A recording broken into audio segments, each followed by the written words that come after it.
I'm going to give you guys 10 tips that have helped me reduce my inflammation. But in order to understand how to reduce inflammation, you first have to know what causes it in the first place. Inflammation is a massive problem, especially out here in the West. You walk around, most people are inflamed, and this can lead to a series of problems. Cancer actually tends to feed on areas in your body that are inflamed, which can further grow the cancer within you. So the sooner you can tackle this issue, target what is causing the inflammation and eliminate it, the better off you'll be. Here are the 10 tips. Hope you guys enjoy. Drop a like if you learn anything.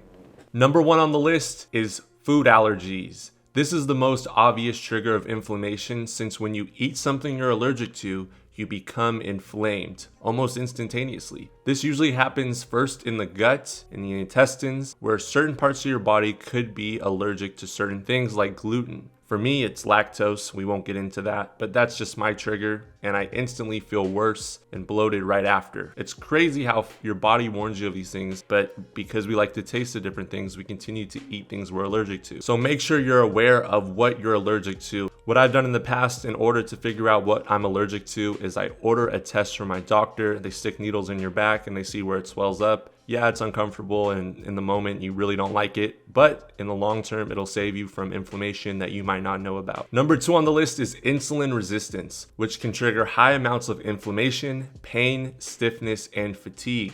This comes from sugar.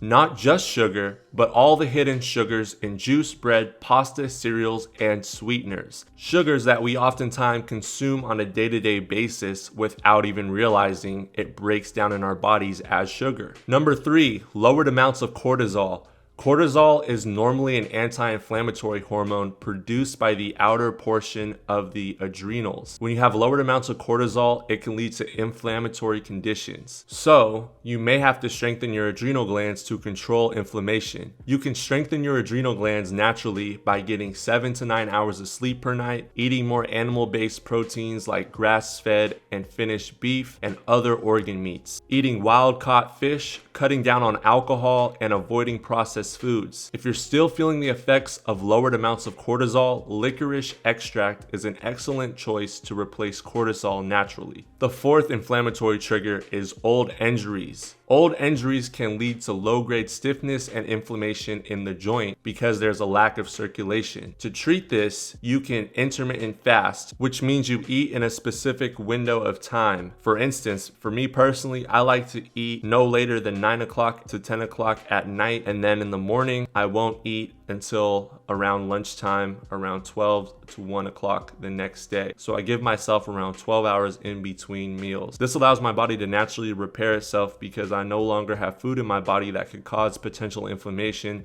and my body can focus on healing itself and restoring itself to its natural state. And if there's any cancer in my body that I don't know about, it starves that cancer. Next on the list is infections. Infections are part of the immune system, and the body starts to attack certain things like yeast or candida, viruses, bacterial infections, overgrowth of unfriendly bacteria, and even Lyme. These untreated infections, which your body starts to attack, ultimately leads to inflammatory conditions in different parts of the body. So the next trigger on the list we have is oxidants. And oxidants come from too much sugar, junk food, alcohol, and free iron, which is very corrosive and destroys things in the body.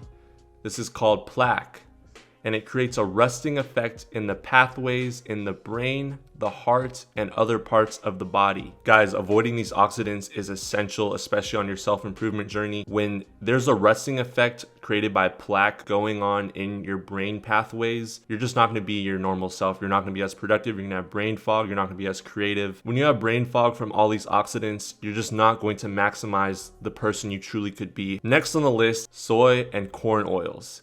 These are highly inflammatory, and GMOs, genetically modified organisms, can create inflammation as well. The Western diet is filled with ingredients that have GMOs in it, guys. I challenge all of you to go to your local grocery store and look at the back of the labels of all the food that you normally typically would buy in a week and just see the amount of seed oils in there, soybean oils in there, and omega-6 fatty acids, artificial flavoring, enriched wheat, all these different things that's horrible for you, and it causes inflammation. So these are the 10 main triggers of inflammation. please, if you learned anything in today's video and you want to support content like this, be sure to leave a like. It's free. Share this video so your friends, your family, anyone watching this can get this information and we can help save lives out there.